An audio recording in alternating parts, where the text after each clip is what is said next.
Sekalian, saya sudah lama mau mewawancarai beliau ini, tapi beliau sibuk terus dan akhirnya saya tangkap juga, yaitu mantan Danjen Kopassus, Maijen Purnawirawan Sunarko. Cuma Sunarko aja? Sunarko, ya. Oke. Assalamualaikum Pak Jenderal. Waalaikumsalam. Pak Jenderal, ya, di RH Channel itu berapa kali video Pak Jenderal kita re-upload mengenai pernyataan Pak Jenderal yang sangat spektakuler bahwa soal KM50 nih, pemerintah dan aparat menganggap kita buta, tuli, dan tolol. Ini mohon maaf ya, kita kan bicara tentang pencarian kebenaran, fakta yang sesungguhnya. Dan kalau dikaitkan dengan perkembangan terakhir, di mana Kapolri pernah mengatakan bahwa kalau ada novum, ya silakan, ya kan, diajukan, diangkat kembali KM50. Menurut Pak Jenderal, kenapa Pak Jenderal sampai ngomong BTT ya, dan dikaitkan dengan kemungkinan membuka kembali kasus KM50 ini? Pak Raffi, ya, waktu itu peluncuran buku putih, tim pengawal peristiwa pembunuhan KM50. Saya sempat menghadiri pembukaan itu dan diminta tanggapan. Tanggapan hadir langsung ya? Ya, saya hadir langsung. Bukan virtual ya? Bukan virtual, hadir langsung di tempat. Waktu itu saya berdampingan dengan Pak Marwan Batubara. Kenapa saya keluarkan pernyataan ini? Pemerintah dan aparat menganggap rakyat Indonesia ini buta, tuli, dan tolol. Karena peristiwa itu sangat kasat mata. Sangat kasat mata. Tapi kok masih diputar-putar dengan tidak jelas.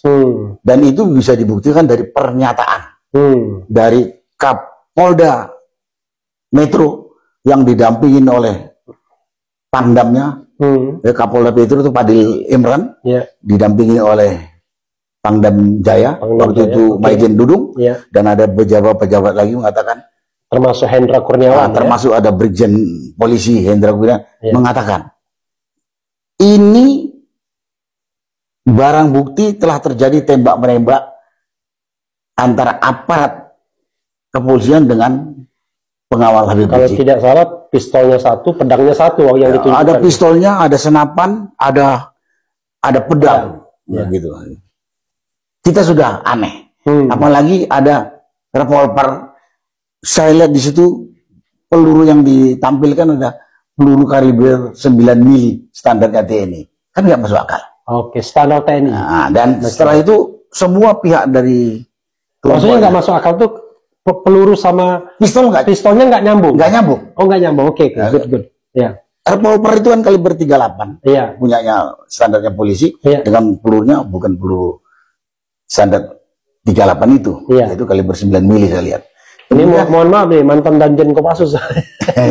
Saya tahu semua jenis peluru yang dipakai oleh aparat. Peluru kecil gitu ya.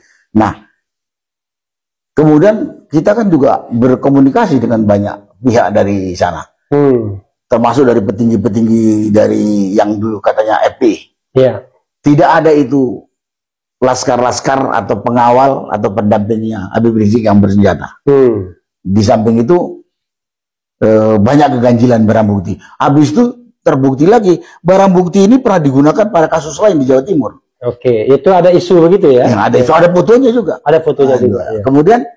Kemudian besoknya berapa hari kemudian keluar pernyataan bahwa yang berbeda dari sebelumnya ya? Yang berbeda bertolak belakang dari sebelumnya. Dan situ kelihatan bahwa aparat berbohong kepada publik.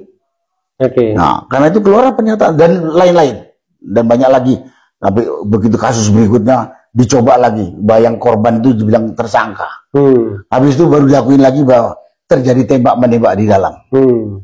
Nah, karena itu saya katakan, ini pemerintah dan aparat ini nganggap rakyat Indonesia ini yang melihat berita itu buta, tuli, dan tolol. Jadi sebenarnya ini barang kasat mata yang rakyat awam atau biasa pun paham.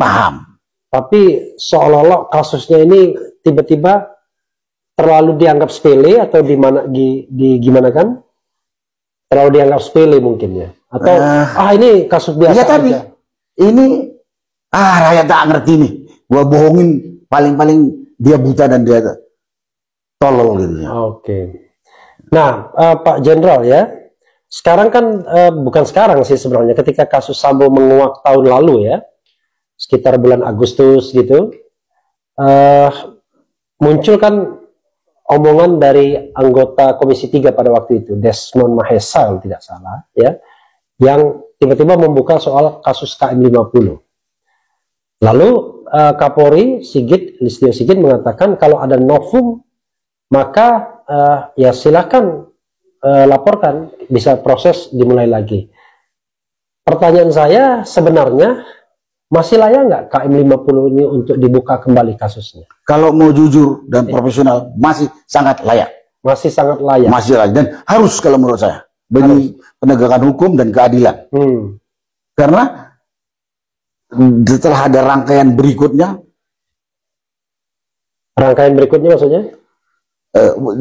Pertama gini aja, waktu kasus itu saja, ngapain TKP dibersihkan? Nah, kemudian dikatakan bahwa rekaman CCTV pada jam itu rusak. Tapi setelah kasus Sambo ini terbukti ada rekaman-rekaman. Jadi paling tidak ternyata wah ada juga tim yang ngolah itu ya. Iya, terus setelah kasus Sambo ini juga yang namanya Satgas Sus atau Satgas Merah Putih, daftar namanya itu yang bersebar surat berita, ada orang yang terlibat dalam KM 50. Orang yang terlibat. Jadi itu sudah bukti. Artinya kita belum tentu juga itu pasti benar, tapi paling tidak ya mbok ya didengar, diproses lagi, diselidikin lagi. Jangan-jangan yang terlibat bukan hanya 2 orang berpangkat rendah itu, tetapi mungkin ada orang yang lebih punya peranan yang lebih signifikan begitu. Kalau dugaan kita rakyat, wadah, nggak mungkin level-level waktu itu kan, atau perwira pertama kalau di TNI itu itu ya. Nah, itu berani melakukan itu nggak mungkin. Itu dugaan kita.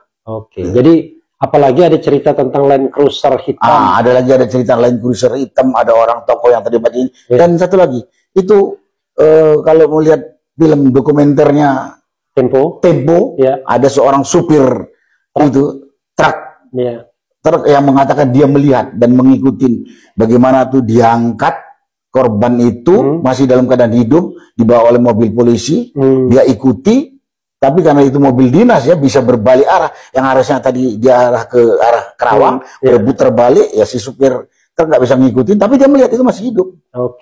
Itu masih hidup. Jadi mungkin bukan mobil dinas ya, tapi mobil polisi. Mobil polisi lah, mobil polisi.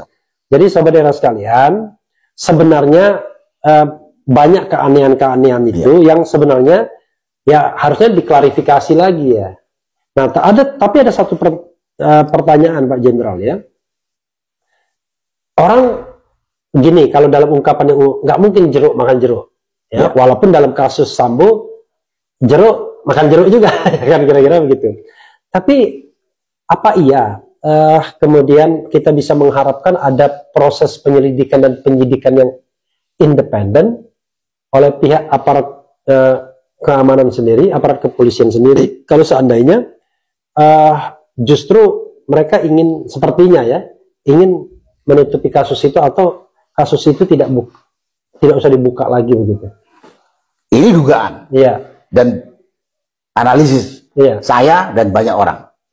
Kalau akan dibentuk tim lagi, kalau isinya hanya dari pihak kepolisian saja, karena kita tahu ini pelakunya juga dari personel kepolisian, tidak mungkin terbuka ini secara transparan dan jujur.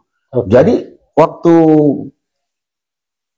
peluncuran buku itu saya katakan, ini pemerintah harus membentuk tim independen yang melibatkan bukan hanya dari kepolisian saja. Karena kalau polisi saja kemungkinannya seperti Pak Refli bilang, itu sama dengan jeruk makan jeruk, nggak mungkin. Tidak mungkin. Jadi harus dilibatkan. Pak Jenderal ya, terakhir ya.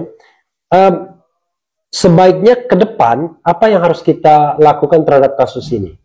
Apakah kita masih ini mohon maaf ya, apakah kita masih bisa bersandar penyelesaian oleh aparat ya, atau kita berharap ada dari Komnas HAM-nya sudah ganti orangnya, atau kita berharap istana juga turun tangan, Atau bagaimana? Karena dalam kasus Sambo